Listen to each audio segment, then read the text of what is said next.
Here I am, 45 years old. My wife Glenda is a year younger. We have been married for 25 years, so this year we celebrated our silver wedding.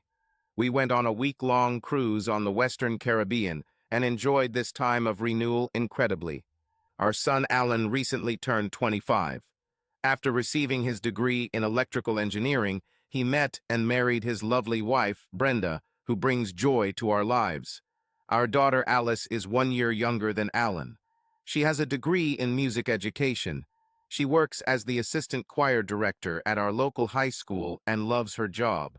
She recently married Edward, and they act like lovebirds every time we see them. So far, none of them have given us grandchildren. We're even glad to get a break to enjoy our empty nest, so we don't rush them into the matter. Glenda and I had an idyllic family life.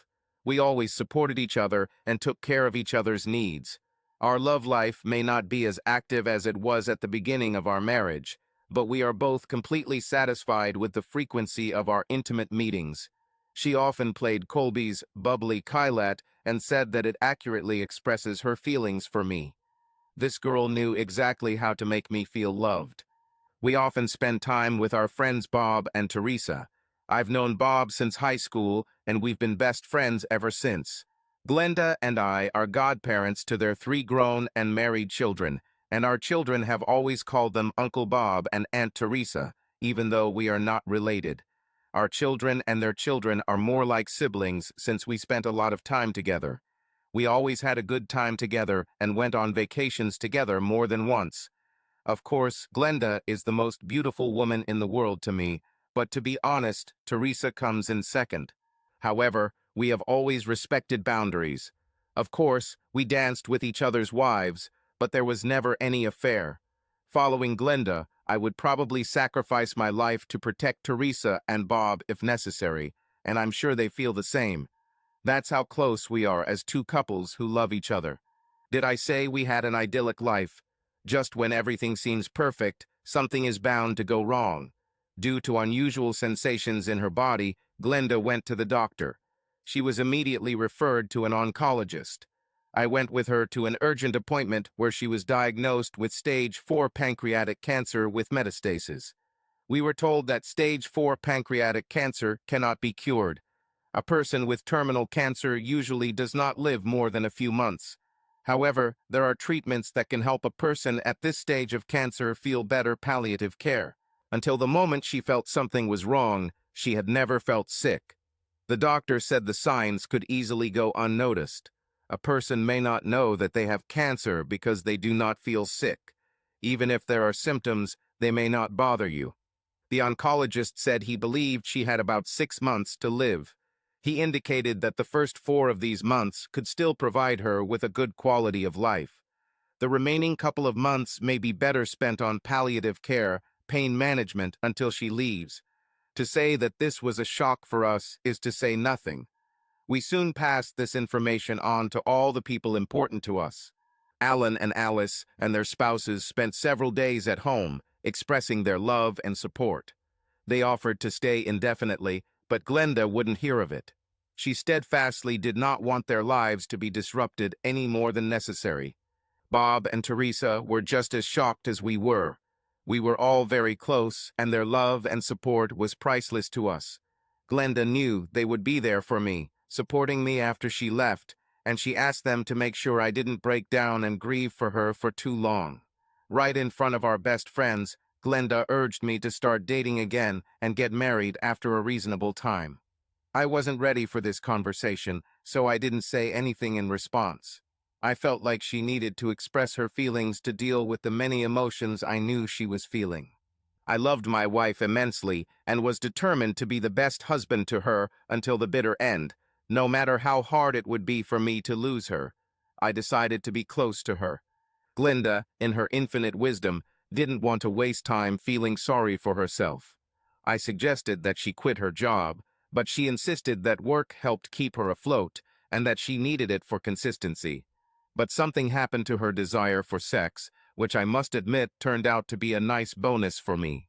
She insisted that we enhance our sex life. Not only did we start having sex more often, she became very adventurous, wanting to try anything and everything at least once. Many of the things we tried were probably very uncomfortable for her, but she didn't care. It was as if she was fulfilling some kind of wish list. It's been 2 months since she was diagnosed, and she is exhausted. It makes me feel sexy. Hank, are you enjoying our sex life lately? Yes, dear. It seems to me that you are overdoing it. I'm not complaining, understand. Every moment with you is special and unforgettable. That's what I'm trying to do, honey. I'm leaving soon, and I want us to have enough special, intimate memories together to last a lifetime. I don't want to waste a single moment. I guessed what you were trying to do. I'm ready, Glenda, whatever you want, whenever you want. I'm so glad to hear that, Hank. I have long wanted to talk to you about something, and perhaps now is the time. Of course, honey. What's on your mind? I don't want to waste time, so I'll say it straight. Hank, you know that I love you with all my heart. There is not a single cell of my heart that does not belong completely to you. You are the perfect husband any woman could dream of, and I thank you for giving me happy memories that I will take with me when I leave. We started having sex a lot more often, and I insisted on this primarily for your benefit. I want my husband to be completely satisfied when I leave this world and move on to the next. Glenda, I enjoyed every moment of our lovemaking.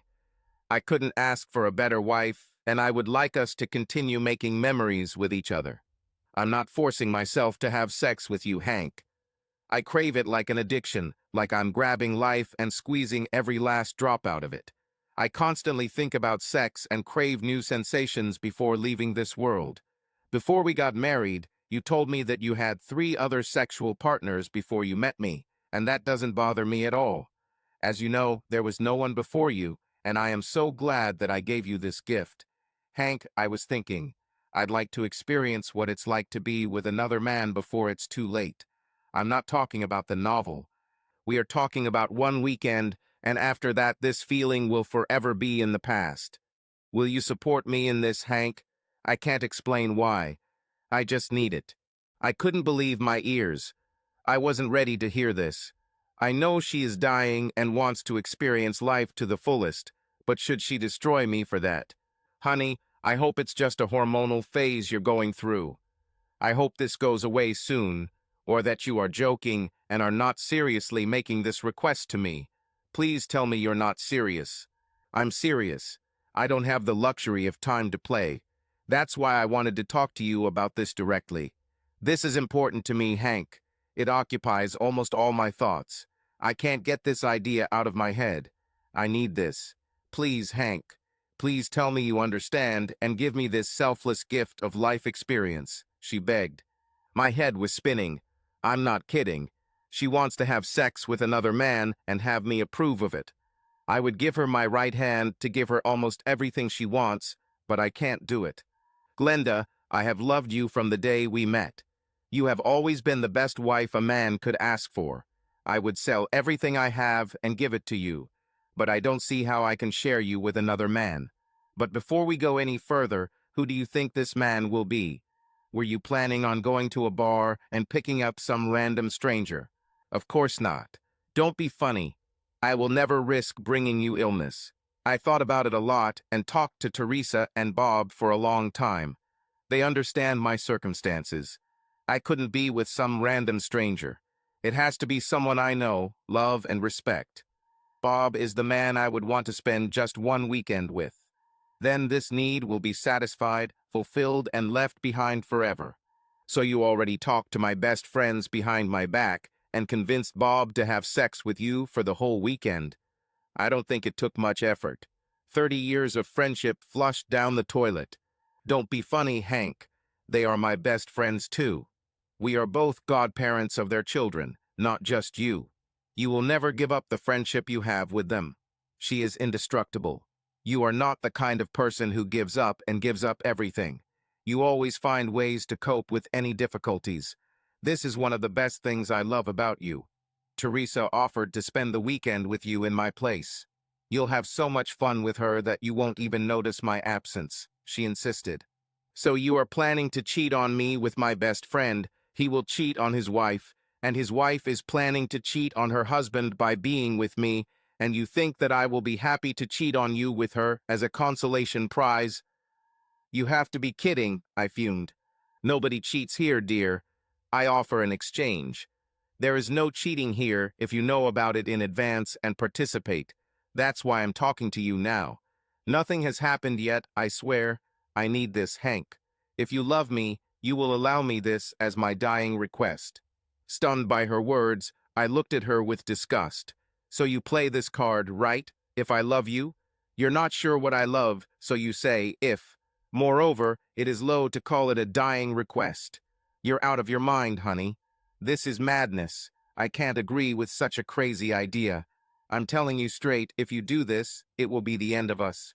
Undeterred, she continued, Hank, from the day we got married, you have always exceeded all my desires and expectations.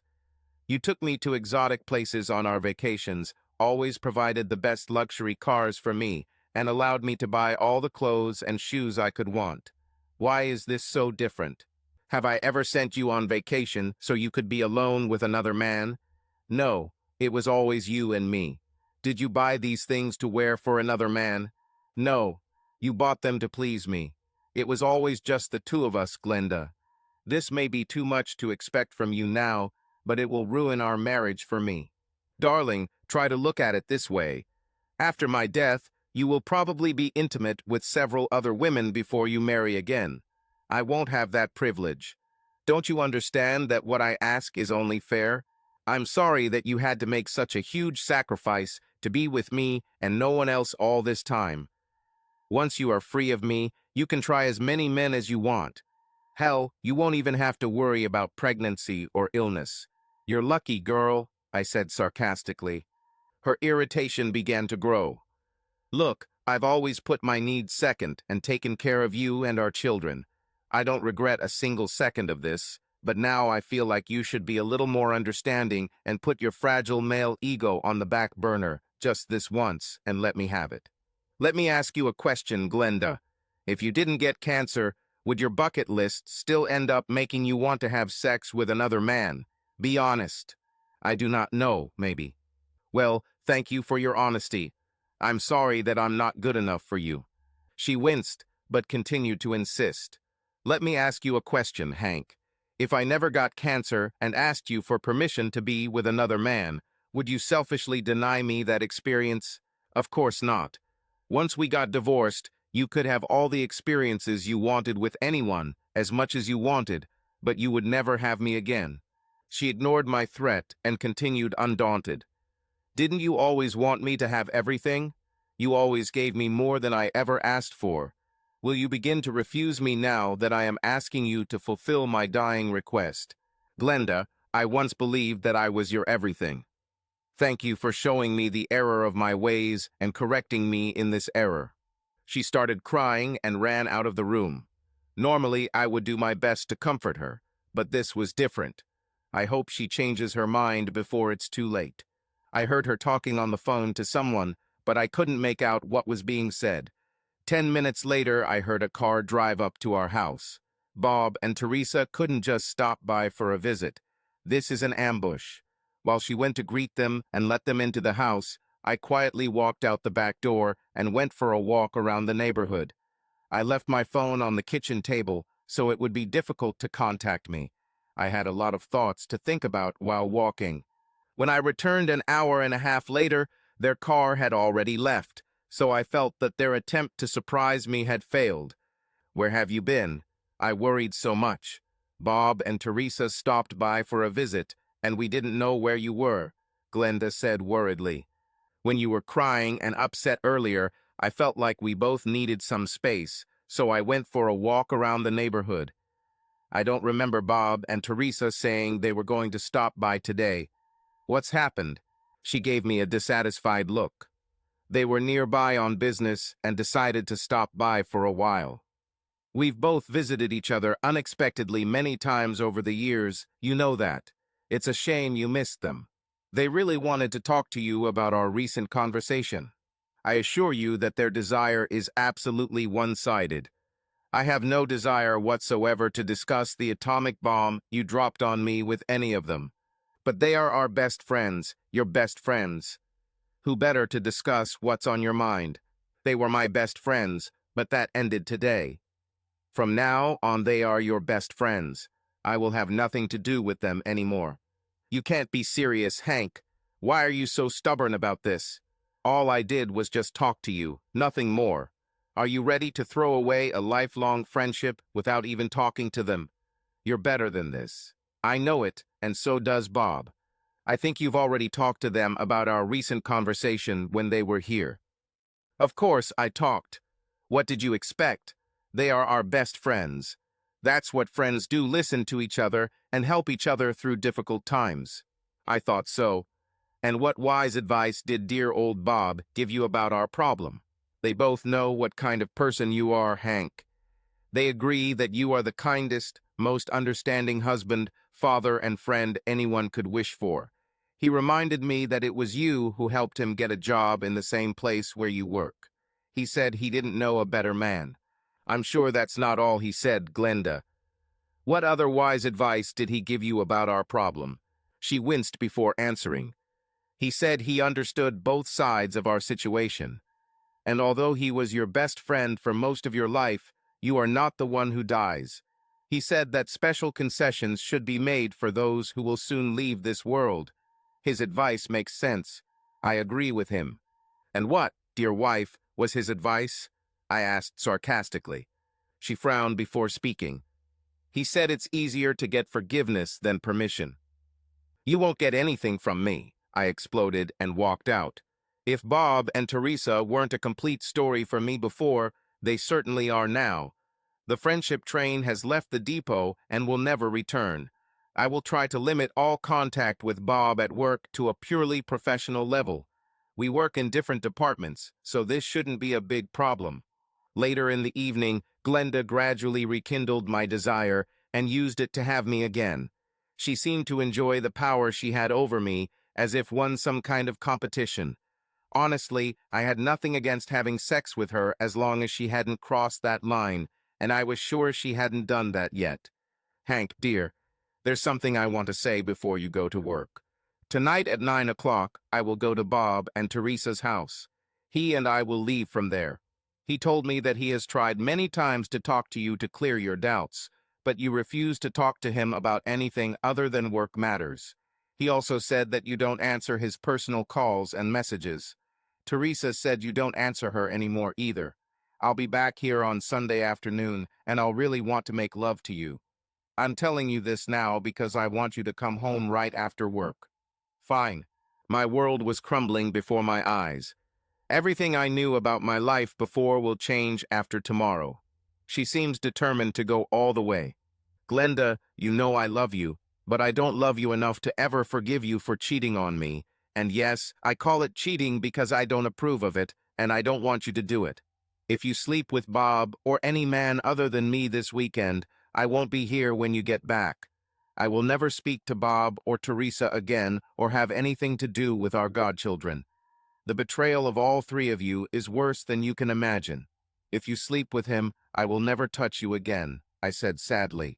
Her eyes filled with tears at such strong words of resistance, but Bob and Teresa convinced her that I would humble myself and forgive her later. It was unthinkable to her that I would not be there for her when she left this world. You will be absolutely sure of who I love and who I need in my life, you. But I also need this. I am sorry that you cannot consider my feelings this time and fulfill my last request. She came over to kiss me goodbye like it was our normal morning. I dodged and quickly got out. I heard her crying as I was leaving the house. My only hope was that she would change her mind before it was too late. I returned home for lunch. I needed to know. She had already packed her suitcase and hid it under the bed. It contained underwear that was probably new because she never wore it for me. Perhaps this was her way of separating me and Bob. It was clear that she had made her decision. Now I need to accept mine. Before returning to work, I sent her a short message from my phone. I've been asked to work late tonight on a special project. Sorry, I'm not sure when I'll return home. I beg you, change your mind about traveling with him. Then I immediately left the phone lying open on the kitchen table. I wasn't going to be home that evening for her planned love evening. I knew that for sure. I wanted to give her time to think and maybe change her mind. Bob eventually snuck up on me at work when my guard was down for a moment. "Hank, you gotta get off your high horse, buddy. Think about Glenda and not yourself this time. This is her last request. I can't deny her this, don't you understand?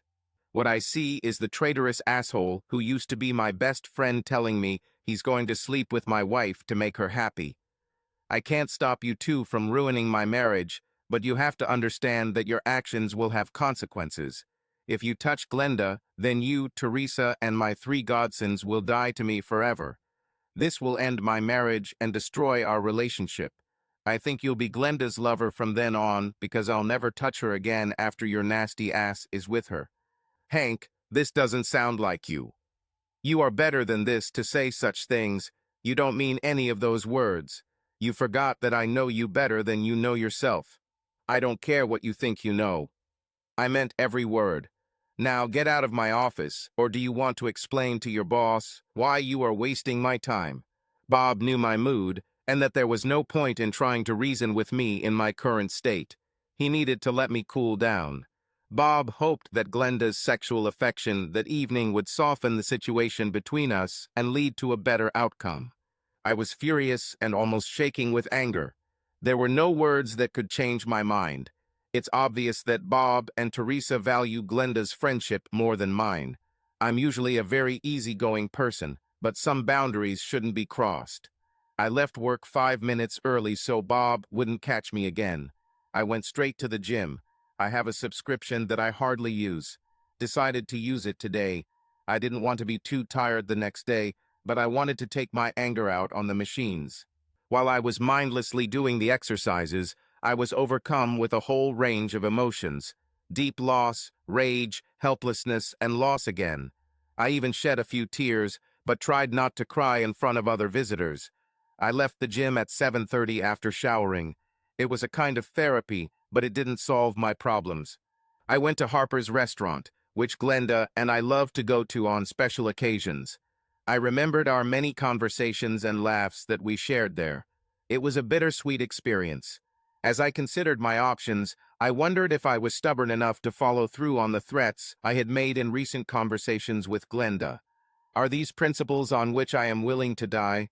We had 25 wonderful years before all this happened. I never would have imagined that I would face this challenge with her. Considered beating Bob, but what would that do for Glenda? He knows how I feel and what I will do, and yet he intends to go for it. Even if I threatened his life to keep him away from her, she has already admitted that she could have come to that same Rubicon at some point in the future, even if she hadn't gotten cancer. When her husband wasn't home that evening, Glenda became very concerned when she saw his cell phone on the kitchen table. She didn't know when he left him, but guessed it might have been midday when he texted her saying he'd be working late. "Hi, Bob. This is Glenda. I know it's you, stupid. I'll recognize your sweet voice anywhere. How are things at home tonight with Hank? I hope it's calm," Bob asked. "That's exactly what I'm calling about.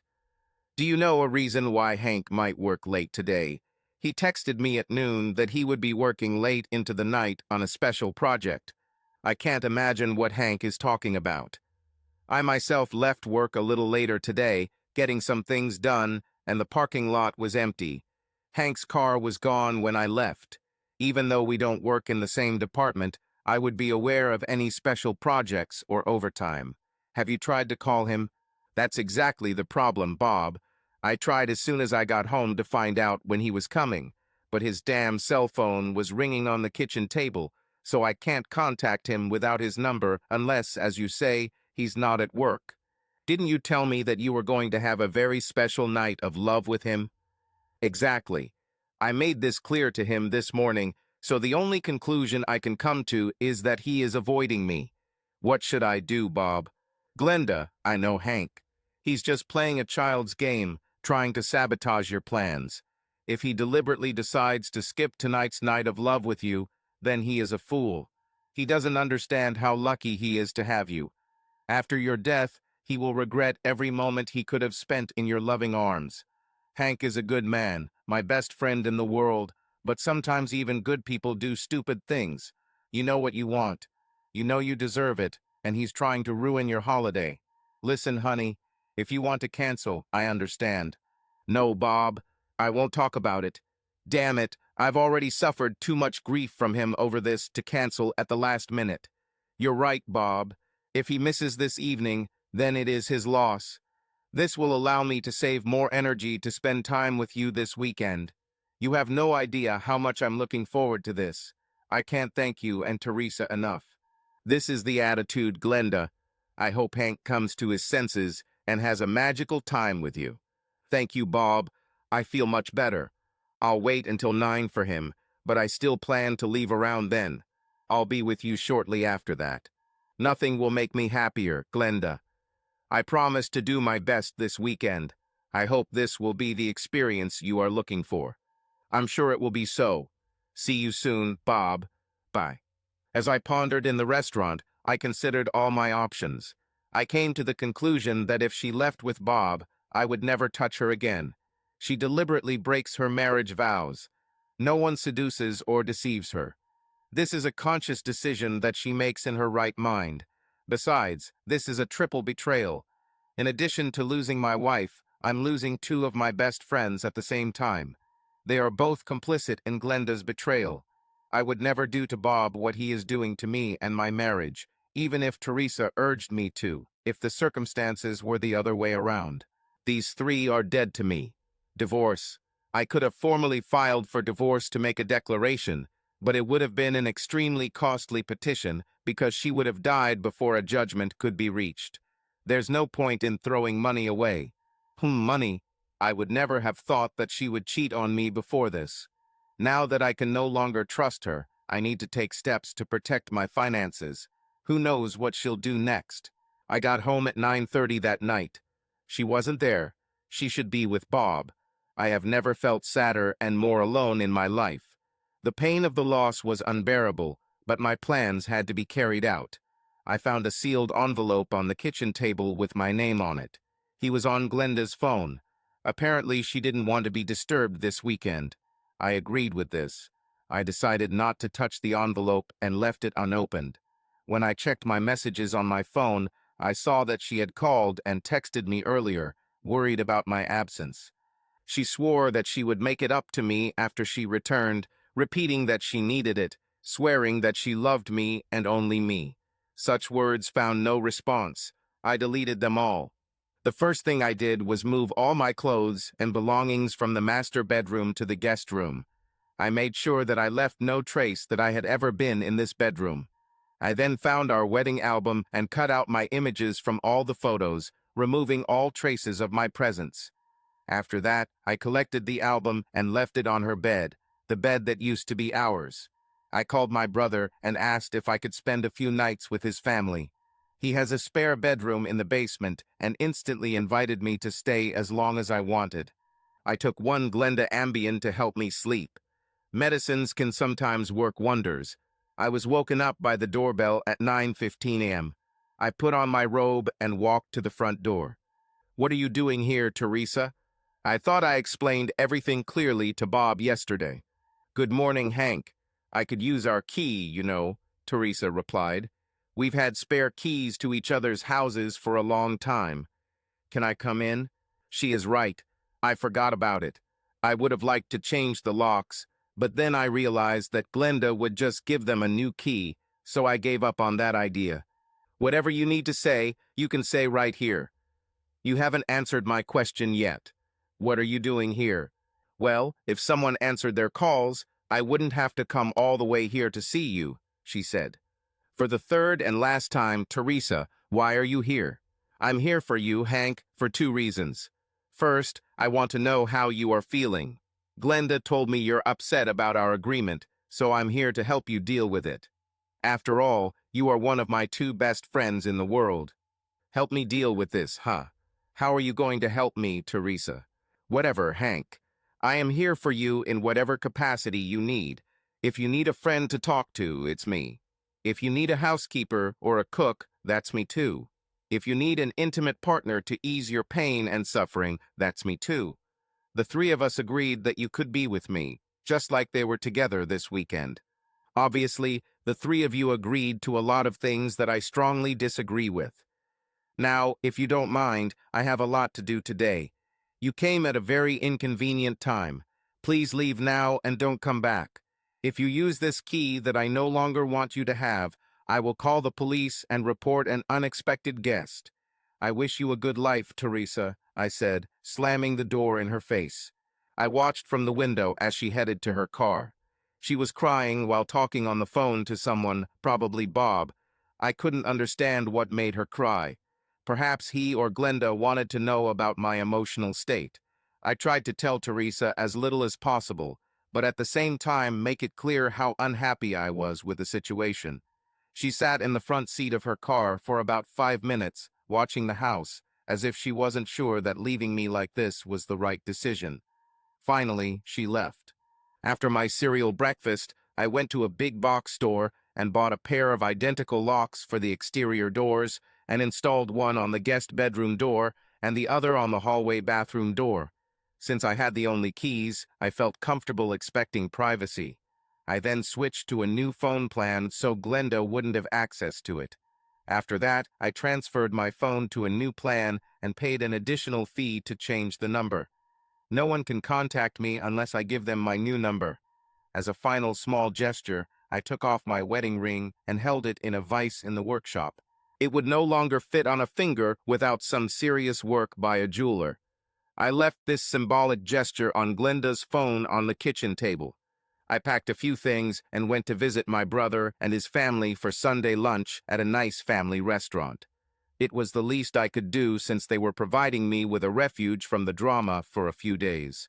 Glenda said she would be back on Sunday afternoon. I wanted to make sure I left before she returned. We had a great time with my brother's family. When Glenda returned home Sunday afternoon after a weekend with Bob, she expected to find a depressed husband whom she could comfort with her body until the sting of his absence faded. She didn't like to find that he was gone. How could she restore what they had if he wasn't around? She thought he might be out on business until she went into the bedroom to unpack her things. She noticed the wedding album on the bed and began to sob loudly when she learned that he had ruined it by cutting himself out of all the photographs. She realized that all his clothes were also gone. Has he really moved? She saw the unopened letter she had left for him lying on the bed. Calling Hank to find out what was going on, she heard the familiar ringing tone and a message that the number was no longer in service.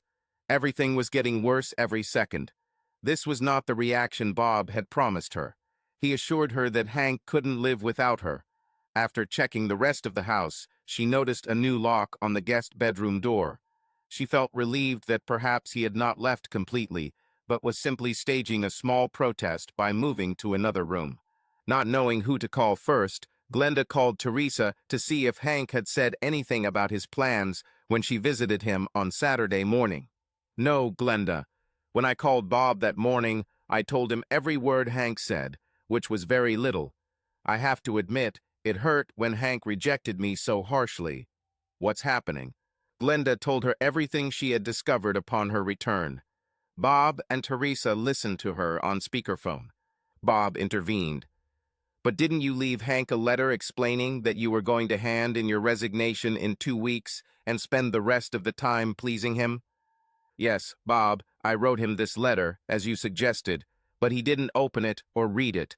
He doesn't know what is written there. It's still here, sealed, she replied, crying. I assure you there is nothing to worry about, Glenda. Apparently, he moved his things into the guest bedroom for a day or two just to get revenge. It's just a little pathetic prank, nothing more. He'll be back in your arms soon, I guarantee it. I hope you're right. Thanks for the support anyway, Glenda replied gratefully. Glenda then tried to call Hank's brother and parents. His parents didn't know anything, and his brother said that he hadn't heard from him, which is what Hank asked him to say. She decided it was her turn to be patient, just as Hank had to be patient during her absence over the weekend. But Hank's absence was especially painful. She had never felt such a disconnect with him before, and it was unbearable. She cried until she finally fell asleep, alone in her bed for the first time in a long time. at 6:30 a.m. On Monday, I called work, leaving a voicemail from my boss that I was taking 2 personal days due to urgent family circumstances. I didn't want to meet Bob, and I also didn't want the three of them to be able to contact me at my work number. I decided to transfer some of the money in case she decides to spend it thoughtlessly. We had accumulated quite a bit of capital over 25 years of marriage, and I wanted to protect it. Confidence in her disappeared. I transferred 2/3 of all our cash and investments into accounts that were owned only by me. Unless she specifically looks, she won't notice the changes as long as all the bills continue to be paid. This took most of the day. I was glad for the temporary respite from the drama, but knew the storm would blow when I got home. On Tuesday morning, I went for a relaxing walk in the park, then had lunch at a nearby diner. Cinemas usually don't open until noon on weekdays. I spent the day enjoying hassle-free entertainment. Tuesday evening brought another tension, knowing what awaited me when Glenda spoke. I promised myself that I would not participate in the screaming. I am grateful to my brother and his family for providing shelter and the opportunity to collect my thoughts and gain determination. On Wednesday morning, I returned to work. I did not explain to my boss the exact nature of the family situation, and he professionally did not ask any further questions. I really appreciated that about him. As soon as Bob heard about my return to work, he headed straight to my office. "Well, you finally showed up. Have you spoken to Glenda? She's going crazy worrying about you, you idiot," Bob stated. He closed my office door upon entering. I ignored him, walked to the door, and opened it again to eliminate the possibility of a private conversation. When he tried to close it again, I left the office without acknowledging his presence or personal questions. He followed me a short distance, calling out to me as I walked to the men's room at the other end of the building. I remained adamant. I decided not to communicate with Teresa or Bob anymore. I was sure that Glenda would keep them informed of my every word, but they would receive no confirmation from me. I was also sure that Bob would inform Glenda of my arrival. She soon called me at work 4 times in a row. I put each of her calls on hold, where she listened to music until she gave up. When I left work at the end of the day, Bob said nothing but followed me to the restaurant. I didn't want my dinner to be ruined by a tense, emotional conversation. He waited until I left and then followed me again. I saw him talking on the phone as I drove up to the house. I knew who he was talking to. "Glenda will be waiting for me." As I pulled into the driveway, she ran out to meet me with her arms outstretched. I quickly grabbed my duffel bag and held it in front of me to maintain distance as we entered the house. Crying, Glenda began, "Where have you been, Hank? Do you have any idea how worried I was? I didn't find a place for myself until you entered the house. Don't ever scare me like that again, do you hear? Perhaps I can imagine how worried you might have been. Were you as worried about me cheating with another woman as I was about you cheating with another man? I highly doubt it. After all, it would be cheating, wouldn't it? I hope your friend Teresa has convinced you that I didn't even let her into the house for a minute." Her facial expression showed that she understood my rude hint. I was proud of myself for not raising my voice. "Hank, I know you're upset, so we need to talk about this and put this behind us. You have no idea how much I want to hug you again tonight. I want you to know that I will beg you until you forgive me. I have a few questions before we continue." "Of course, Hank. Ask. Did you sleep with Bob last weekend?" She nodded silently. "Bob said it was better not to give you details. He said it might make you too excited." "Oh, I see. Now this piece of shit is in charge of our marriage. You've already told me everything I need to know. Good night, Glenda." I stood up, ready to leave the room. Okay. I will answer your questions, I promise. Please sit back down," she begged. She nervously pulled herself together as I sat down and explained everything in detail about her time with Bob. "It's clear. Thanks for your candid answers. These images will never leave my head for the rest of my life. Because of what you allowed him to do to your body, I can no longer accept you as mine. You gave another man what I thought was mine. I hope you created unforgettable memories with him, Glenda, because the last man you made love to was not your husband. That piece of shit and his wife are no longer my friends. You can visit them as much as you like, but I don't want to see them in our house again. If they come, please let me know in advance so I can leave until they leave. No, no, no, no, no, no. It doesn't have to be like this. If you let me love you tonight, you will see, she sobbed in abrupt phrases.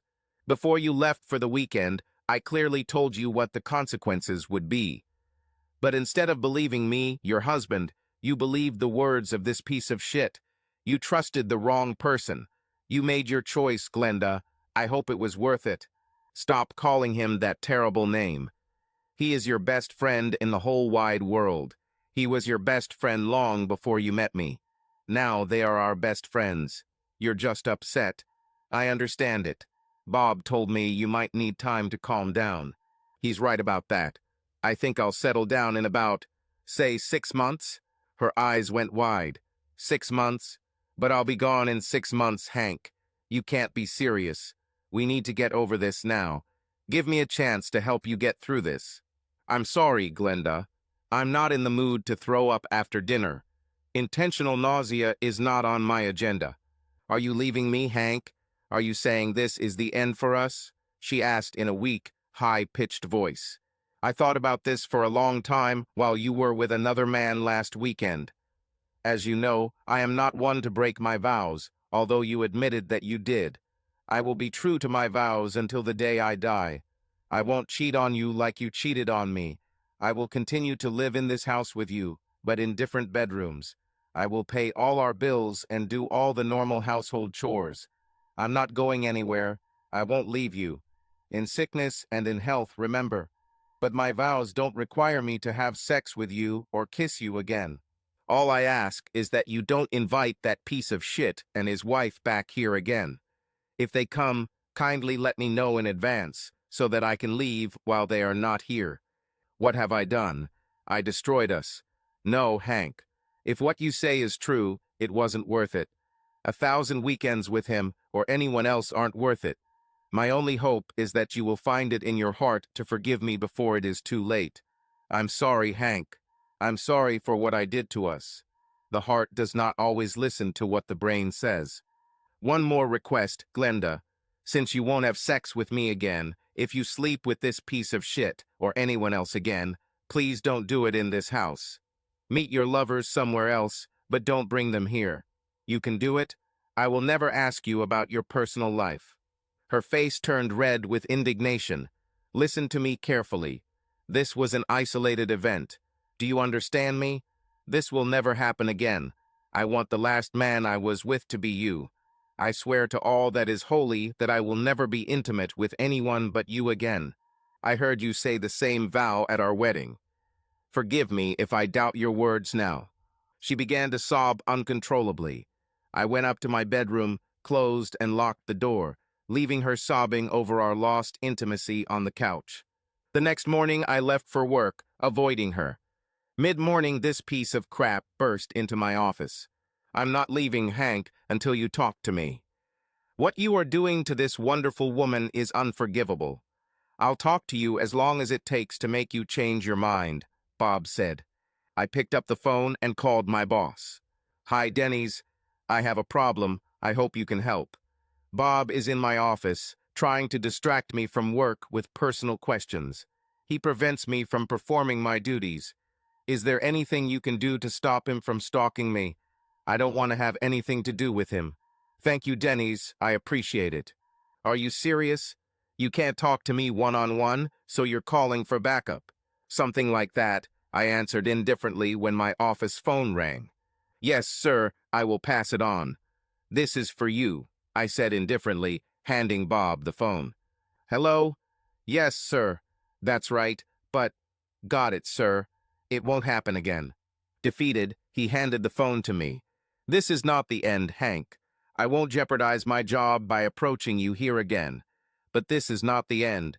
We have too much history for it to end like this. I continued to look at the papers on my desk, ignoring his tirade, until he turned and walked out of the office. I was glad it happened. Now he will be on a short leash. He knew I would report any further harassment at work, and he needed that space as much as I did. This was my consolation. If he contacts me outside of work, I'll address it then. Time is on my side. Doctors say Glenda has less than 2 good months left before she starts to deteriorate. Although it will be difficult, I can endure 2 months of hell if I have to. I arrived home after work after having dinner at a family restaurant. One of the reasons was to limit my time with Glenda by not letting her cook for me. Another reason is that she will leave soon and I will have to handle the cooking myself. I decided to research decent places to eat at fair prices, which is not easy in the current economy. As expected, she prepared dinner for us. "Hello, dear. I made your favorite. I hope you're hungry. I noticed you were a little late, but I kept the food warm for us. Sit down, I'll serve you." "Sorry, but I already had dinner. That's why I stayed late. Like you said, you'll be gone soon, so I'm checking out places to eat in town so I can be prepared for your departure. Sorry, I don't want you to waste your time, energy, and products on me. I should have told you that I will be eating out from now on. This should ease your worries a little by not having to worry about me anymore." "You bastard. Are you taking this from me too? You made it clear that I was a sexual taboo for you, but I was hoping that you would be reasonable and allow me to continue cooking for you. Do I mean nothing to you anymore? This is true. I can't say the words you want to hear, Glenda. You say you regret sleeping with another man. I'm sorry there are consequences for this. Neither of us is happy with the situation, but it is what it is. I'm going to my room." She started crying again. "Hank, you don't have to hide in your room all the time. Can you even watch TV here? I don't have the plague. I can't give you cancer. Please don't push me away completely." I stopped. "I'll think about it under 2 conditions, I suggested. "Name them," she replied. "First of all, no mention of that weekend and what it cost us. I don't want to be besieged by attempts to make me listen to your point of view. And the second, don't ever mention that asshole or his wife. If you ever decide to meet them, don't tell me about it, before or after. Agree?" She looked sad that I had taken such a hard line against 2 people she loved almost as much as she loved me. Agree. To her credit, she never asked for the remote. Whatever I wanted to watch, we watched. Perhaps she felt that at least with this, she could please me a little. Our conversations were limited to work, politics, family, or everyday issues. She kept her word and did not bring up controversial topics, although I knew they were simmering beneath the surface. If she talked to my former friends on the phone, she did it without me hearing. She knew they were one of my biggest triggers, and we had a bit of a status quo. Late at night, every night, I heard her crying herself to sleep alone in her bedroom. Honestly, I don't think she regretted her time with him. The only thing she regretted, in my opinion, was the consequences, and then she pulled off a little trick. On Saturday morning, she asked if she could go to breakfast and lunch with me since I no longer allowed her to cook my food. I stopped this by making myself a bowl of milk and cereal for breakfast before going outside to mow the lawn. I was careful enough to wash and dry my dishes. Cleaning outside was usually my task, and I continued to do it. I called a local pizzeria that also made sandwiches and asked them to deliver the sandwich to my home so I could continue working on servicing the car. She was washing clothes and asked me to throw my dirty clothes into the general wash so they could wash everything together. I politely declined, saying that I didn't have much stuff and I could handle it myself. She cried again and walked away. Who would have thought that a woman would cry at the thought of her husband washing his clothes? Of course, since my bedroom was locked, she couldn't change my sheets or make my bed. I was glad that I had tasks that occupied my time, leaving me less time for my own painful experiences. At 3 o'clock in the afternoon, I heard some noise in the house. Our children, Alan and our daughter-in-law Brenda, along with Elise and our son-in-law Edward, were in the kitchen chatting happily with their mother. I went to say hello and asked what the reason for the visit was. It was an unexpected visit. Alan spoke on behalf of the group. "Hi, Dad. Glad to see you too," he confirmed, hugging me.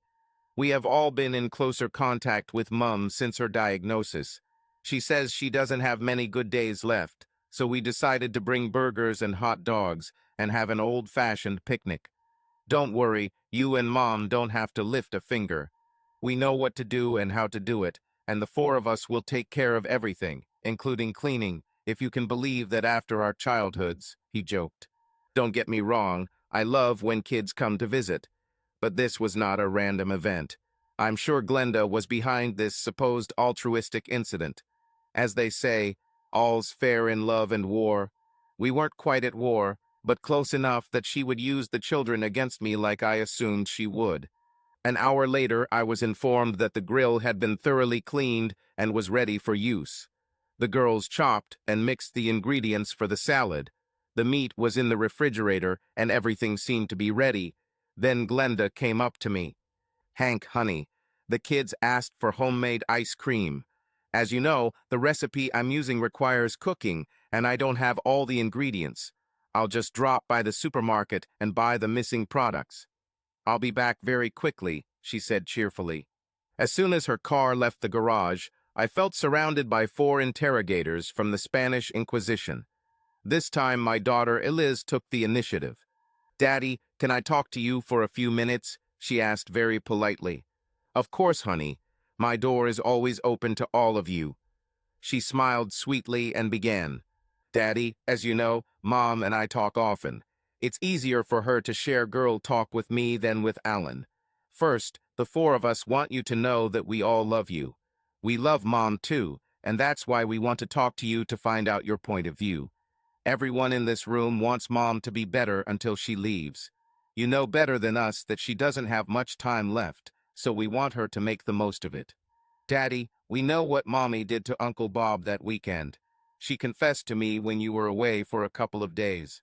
Like you, we were surprised at first, but after thinking a little, we better understood and appreciated her position.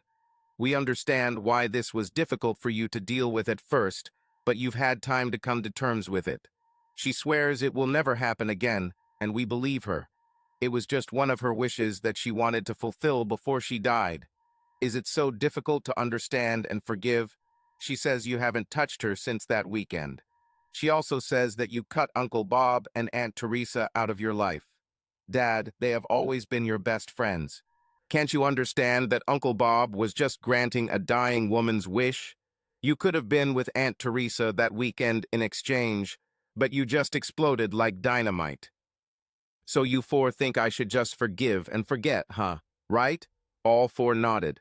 I took inventory of my sad thoughts as I stood before the only ones left in the world that I loved more than my life. I had to be careful.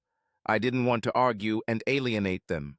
Then an idea popped into the back of my mind. "Alan, you are my flesh and blood.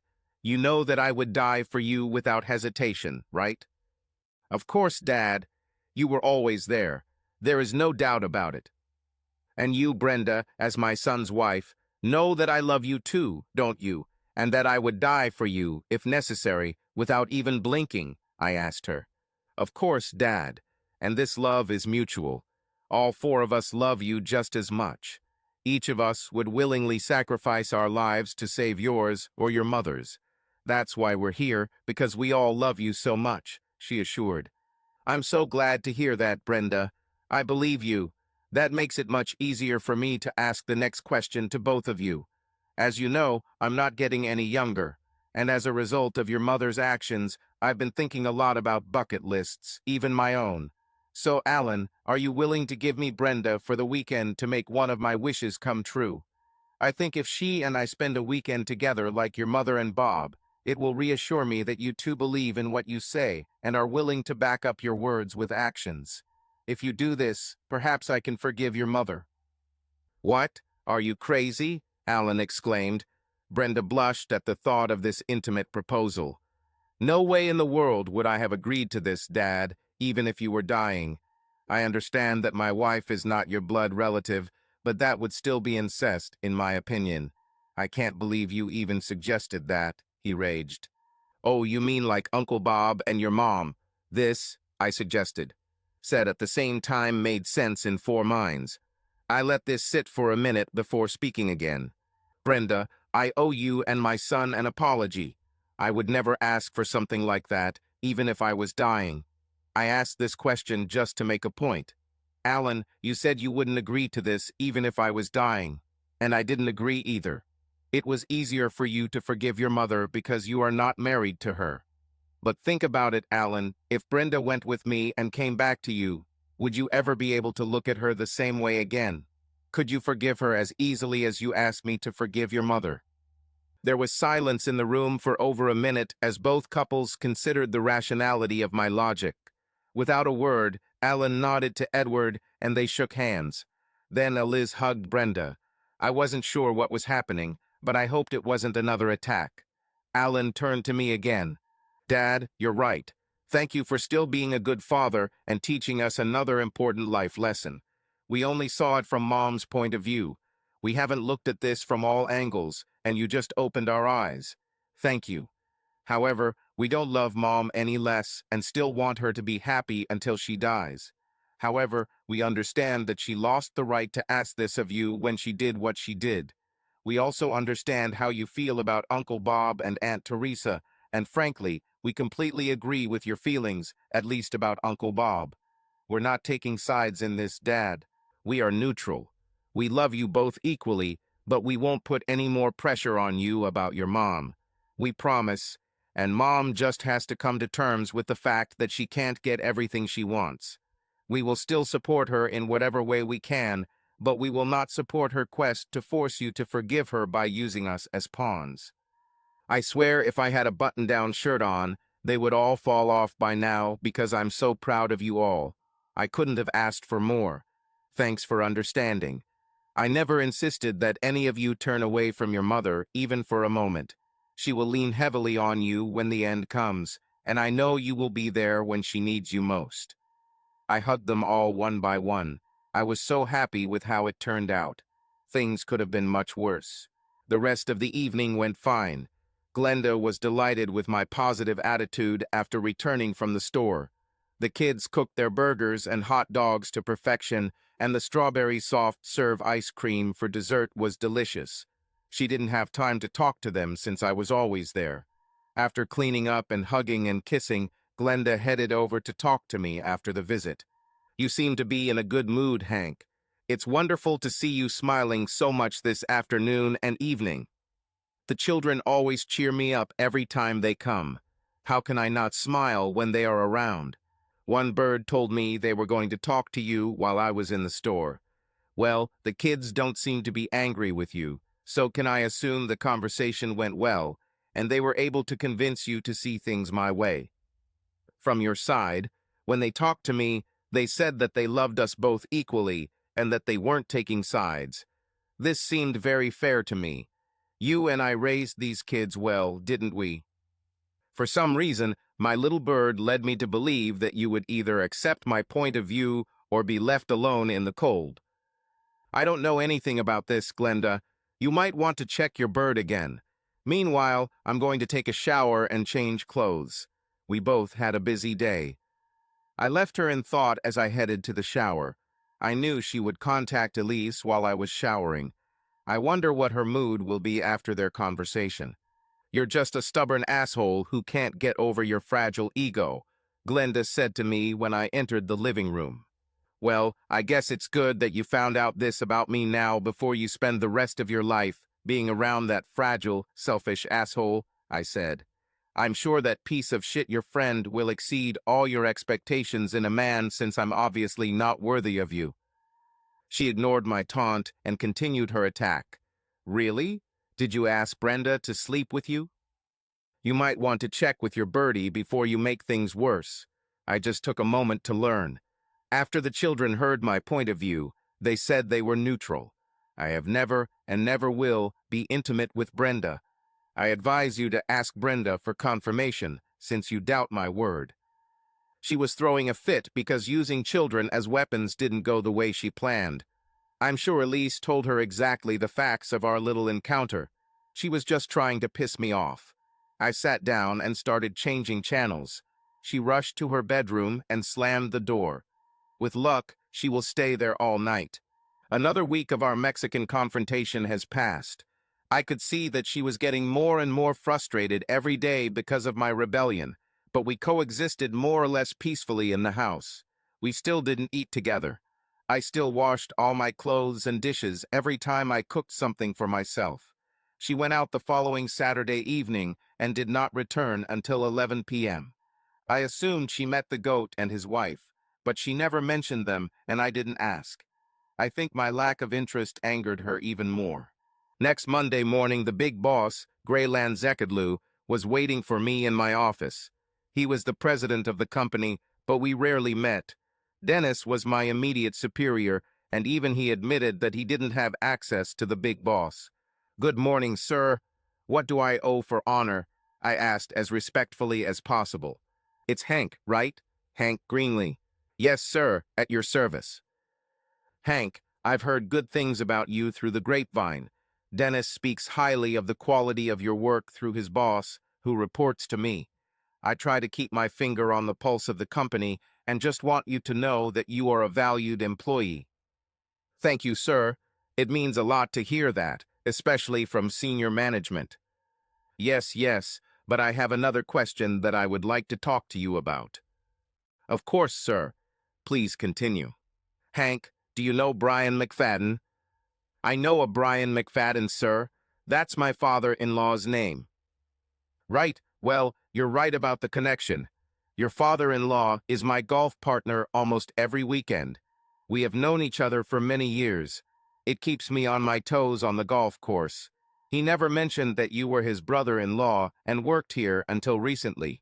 He said he wanted you to succeed on your own, and you did. I respect that about both of you. However, Brian brought to my attention something that he thought was worth discussing. He said that you and his daughter are going through a bit of a disagreement. He also said his daughter has terminal cancer and doesn't have long to live. This is true." "Yes, sir, it is, but—" He interrupted me. As a father, Brian wants nothing more than for his daughter to be as happy as possible in her final weeks of life. As a father, you probably understand his feelings. Anyway, he asked me to see how you were doing. Sometimes men have to swallow a bitter pill with their wives. It happens to all of us.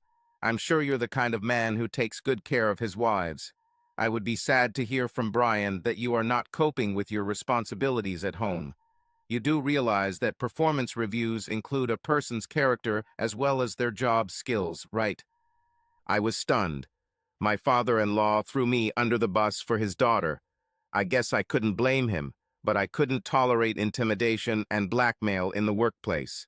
I didn't want to upset my director anymore, so I answered, "Of course, sir.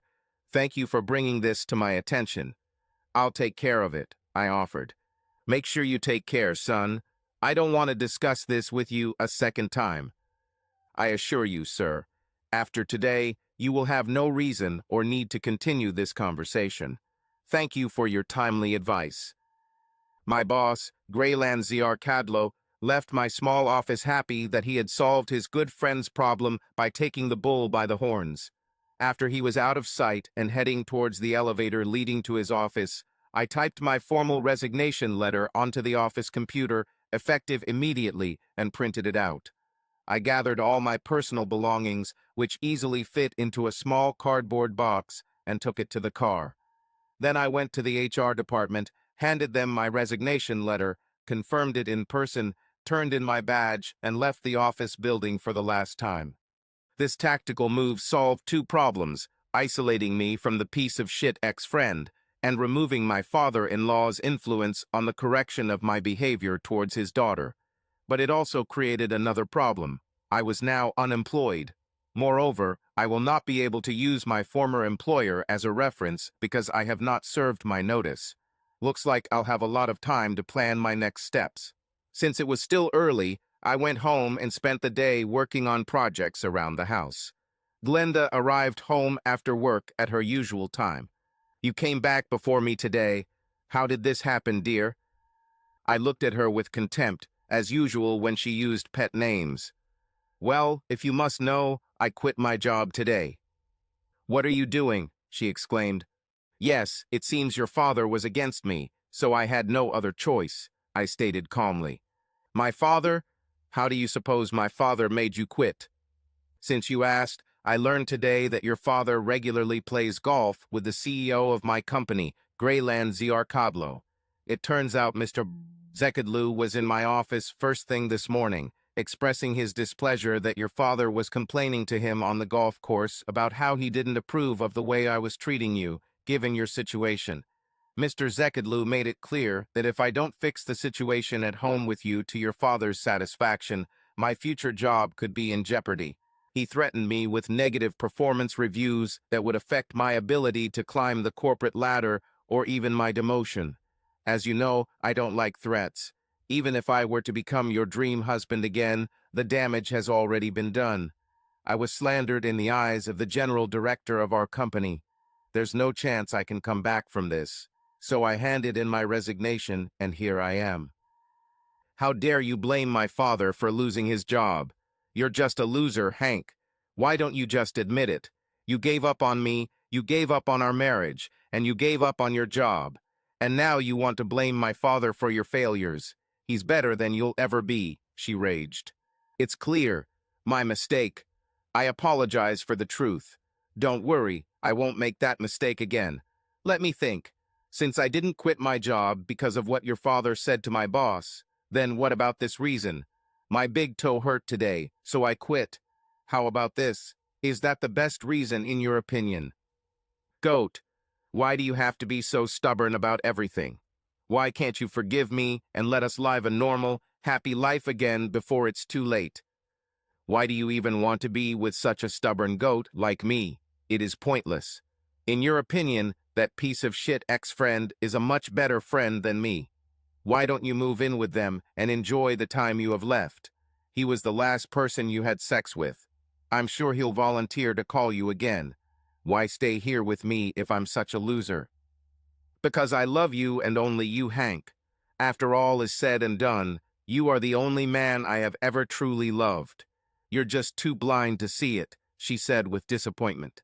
We were both trapped, she in her declared love for me, and I in my stubborn refusal to accept her betrayal.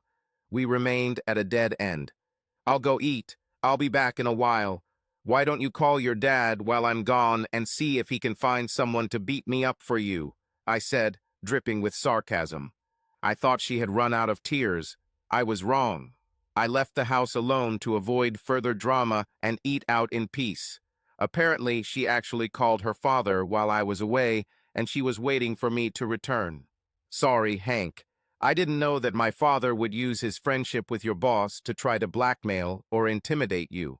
As much as I love my father and appreciate what he tried to do, interfering with someone's career is wrong. He had good intentions. I take full responsibility for not telling him the whole truth about my role in our problems. I thought so. Look, I understand why your father tried to use his influence to help you.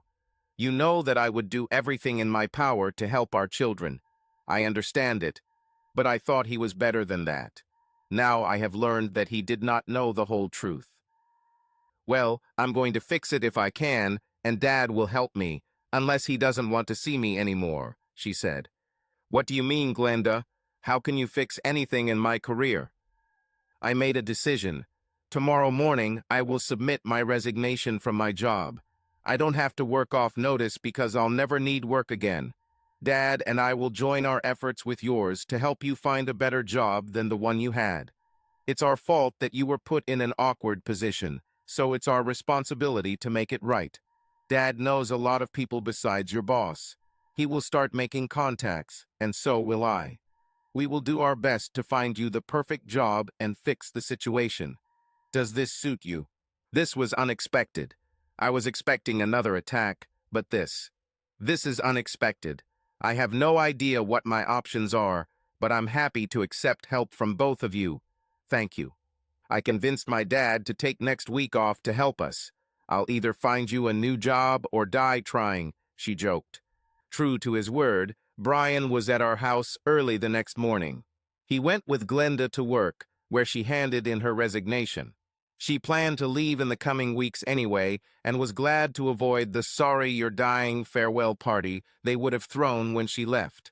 When they returned, our house became a job search center. That week, All three of us constantly called all known business contacts and acquaintances. Getting and arranging interviews was easy, but we wanted every interview I went to be truly high quality and promising, and not just a gamble.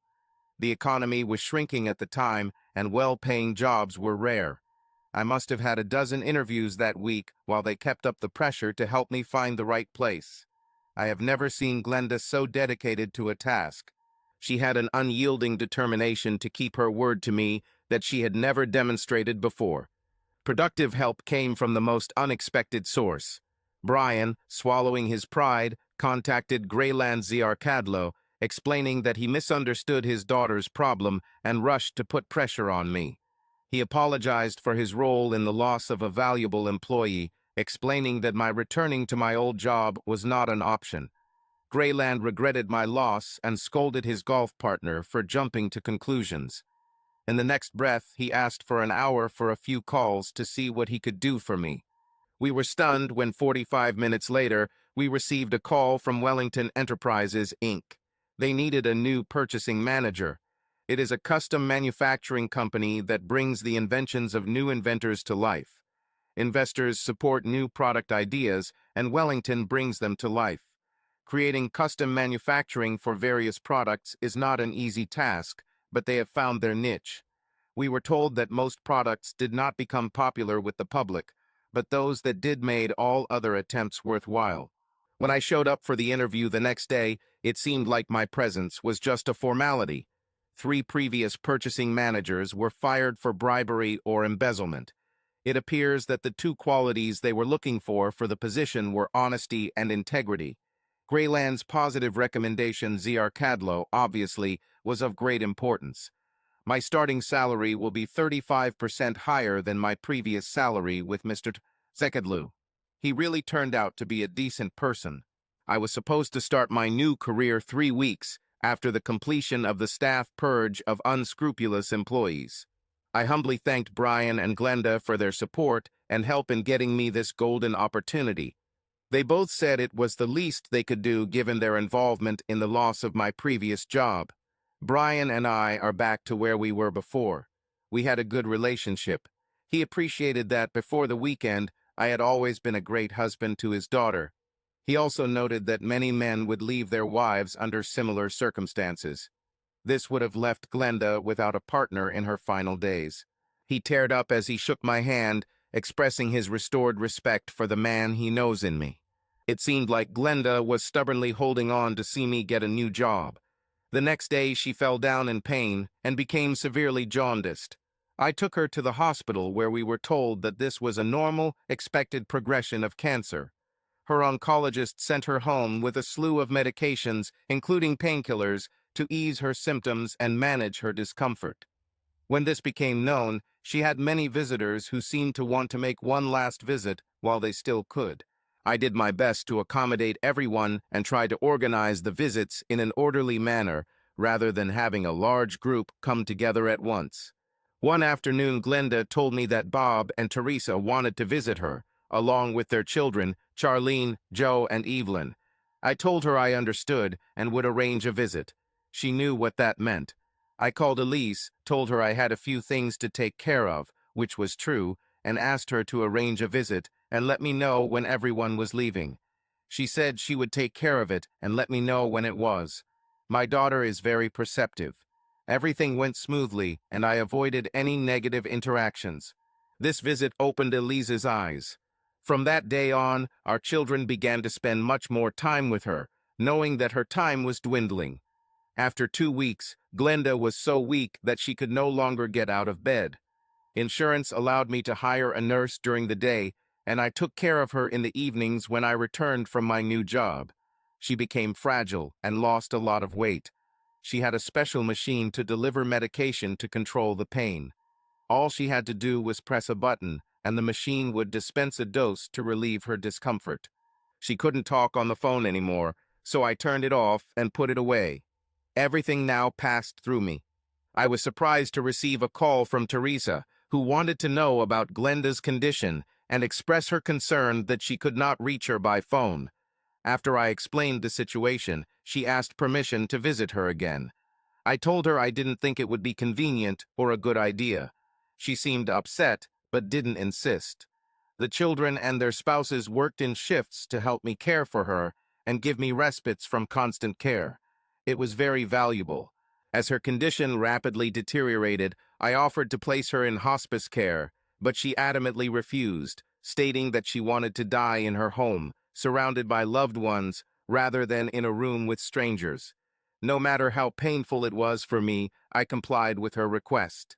Glenda fell into a sleep from which she could not wake up.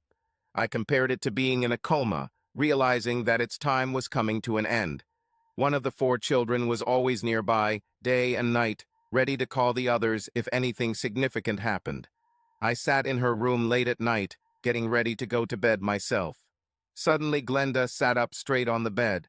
She had been almost catatonic for almost 2 weeks, and now she was sitting on her own. She had a glow about her and the sweetest smile I've ever seen on her face. Then she spoke. "I'm sorry I hurt you, Hank. Please forgive me. I love you with all my heart." I immediately ran up to her, kissed her, and said, "Of course I forgive you, Glenda. I love you too." She quietly lay back down and fell asleep again.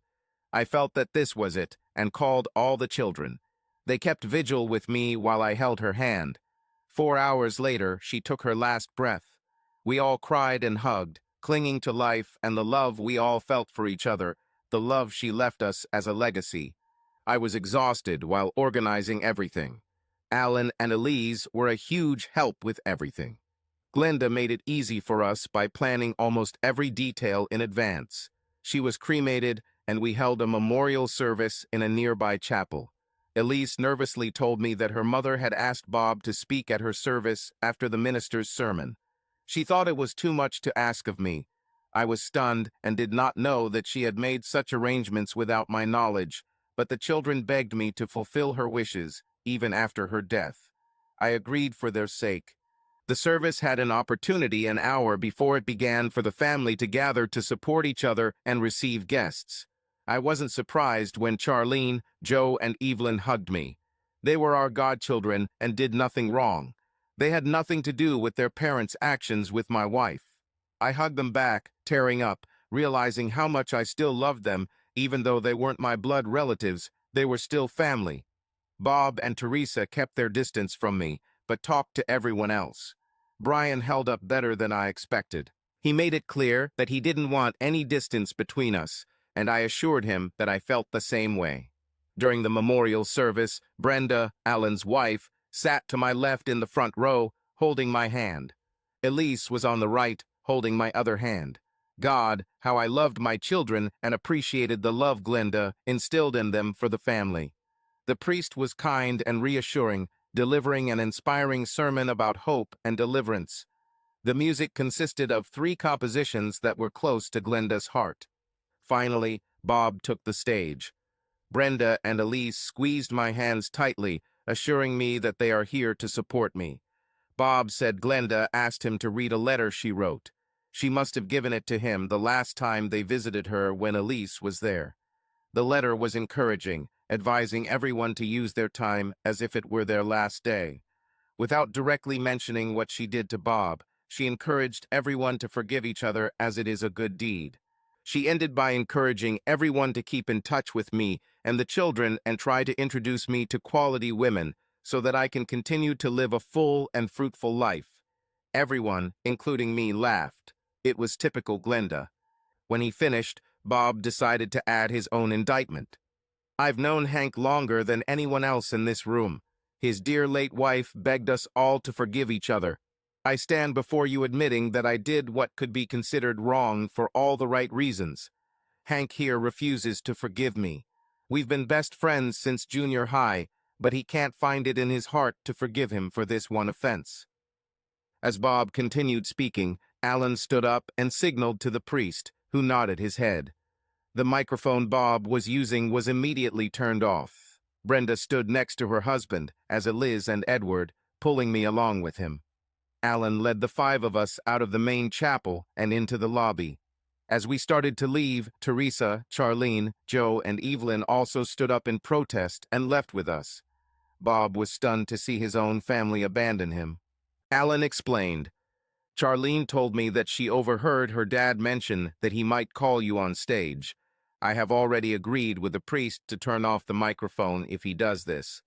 I spoke sternly to him when he arrived to make sure he didn't say anything inappropriate, and he swore he only wanted to say what Mom wanted him to say on her behalf. I didn't expect his family to go with us. I looked at Charlene, who said, "I love my dad, and I love all of you too. What he said there was simply wrong. We know the story, Uncle Hank. We know what they did was wrong, and we stand with you today. You are family too. Sorry, we've been sidelined since that weekend. I love you all, even more now than before. You showed me your true colors, and I like them. But you, Teresa, Hank, I'm so sorry for my role in all of this. All I can do is offer my deepest apologies along with my condolences. What my husband did there is wrong, and I do not support him in publicly attacking you. I'm endlessly confused. Please don't let his delusions ruin your happiness. You have such a wonderful family that supports you. Rejoice in them," she urged. Teresa, a wise man once told me, "You can be wronged or better, but you can't be both." Teresa hugged me and held me as if her life depended on it. But she was still married to my enemy, and she made the grave mistake of supporting him and Glenda on their weekend getaway. I had no idea if I would ever get over it. Moments later, the doors opened and the crowd began to file out of the chapel. Everyone who passed by us again expressed their sincere condolences. I asked the children, including Charlene, Joe, and Evelyn, to pick up all the flowers that were provided for the service. They promised that they would take care of it and thanked me. As I prepared to head home, Charlene asked if she could accompany me. Alan and Elise nodded in approval as she took my hand and led me to my car. She took us to my house, where she cooked me a wonderful dinner from all the many dishes that friends had left for us. She cleaned the kitchen perfectly and kept me company until dinner. When my children arrived, Charlene hugged me tightly again, told me she loved me, and asked me not to become a stranger. Charlene was a good person and was raised well. Over the next couple of weeks, Bob tried to reconcile several times. I rejected all his attempts. His children joined mine twice during the summer at various house parties, inviting me to family barbecues. Bob or Teresa were never mentioned. Contacts decreased sharply after this as interactions became less frequent.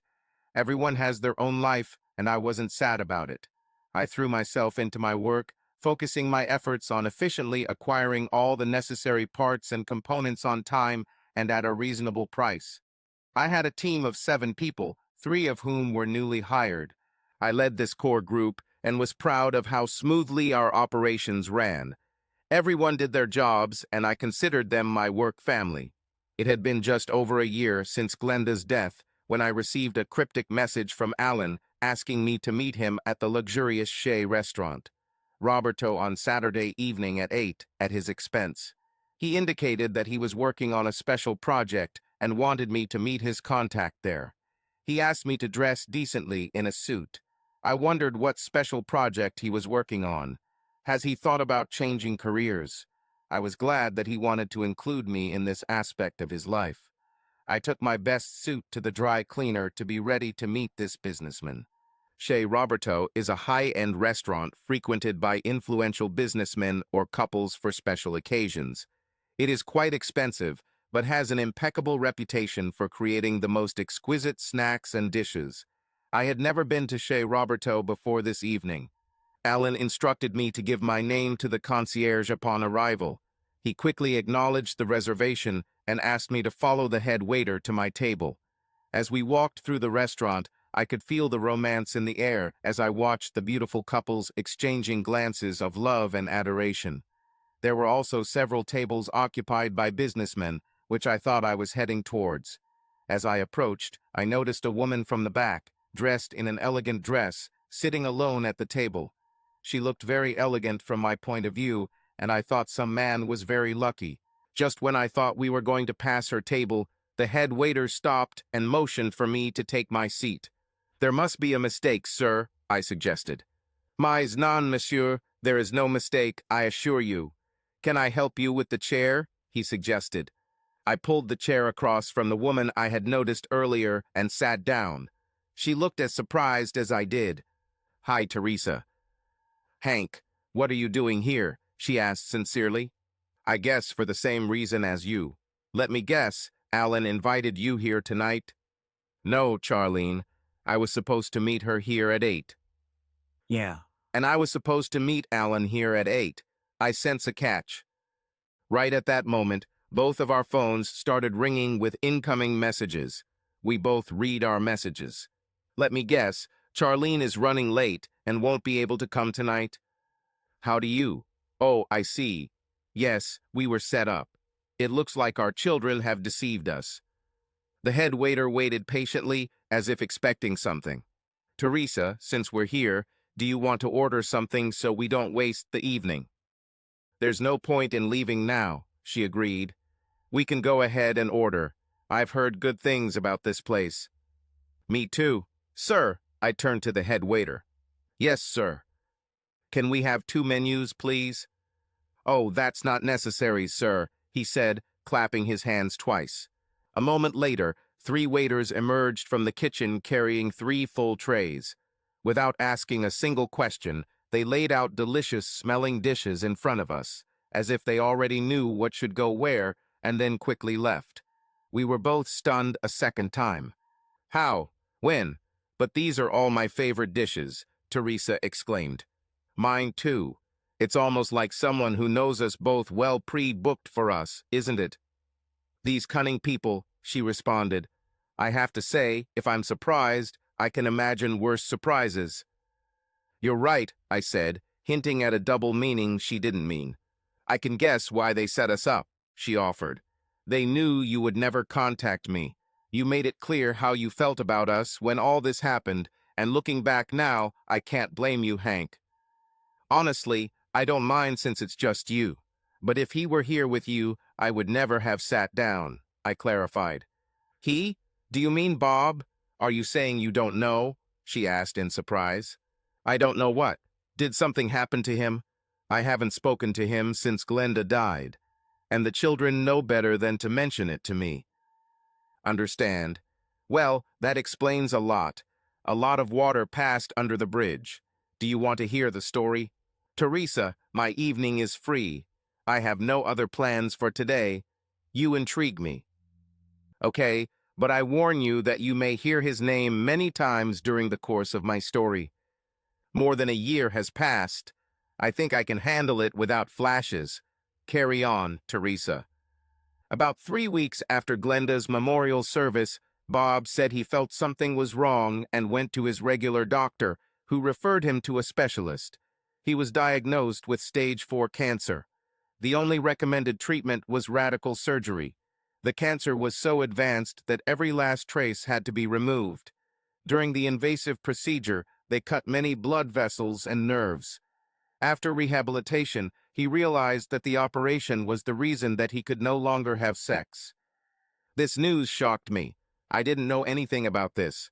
The children did a good job of protecting me from new information about his condition. She noticed the look of surprise on my face and continued. "I hope you'll forgive my frankness, Hank, but I've been so close to you and Glenda that I don't see any problem in having a sensitive conversation." I nodded in agreement. After the operation, he received regular radiation treatment, which greatly affected his mental and emotional state. But in the end, his disappointment got the better of him. He became deeply depressed but refused counseling. As a result, he became rude and verbally abusive, drinking heavily. When he lost his job, everything changed for the worse. He started beating me. I refused to remain a victim. My divorce from Bob was finalized last week. Hank, I haven't been with a man in over a year." My mind raced at what I heard. Although I would never say it out loud, I immediately thought, karma is a bitch. Then my thoughts returned to the vision of the beauty sitting in front of me. I didn't know, Teresa. Honestly, I don't know what to say. I had no idea about his diagnosis or how he treated you. I think, looking back, I feel stupid and petty for turning my back on both of you. It's a pity that I wasn't there for you. You don't deserve what happened to you." Just like you don't deserve what happened to you, Hank. It seems that we both received an unfair blow of fate. I put my hand on hers. We can't change the past, but maybe we can do something about the future. I stood up, moved my chair next to hers, and kissed her. Immediately after the kiss, we heard a group of people jump up and exclaim, "Yes," vigorously raising their hands. Then we noticed that all our children and their spouses were sitting at a large table in the far corner of the room, where they could watch us without being noticed. We laughed until our sides hurt, until we couldn't catch our breath. The sweetness of our children's gesture, coupled with the love Teresa and I shared over the years and the hardships we endured, brought us together into a unique union in which the clouds cleared and the sun shone again. We told the kids they still had to pay the bill. It's funny, all 5 couples fought fiercely for the privilege of doing this. Subscribe to our channel so that your love doesn't cheat on you, and go ahead and listen to the next story, because this story is nothing compared to the next one. If you're under 18, don't even think click to the next one.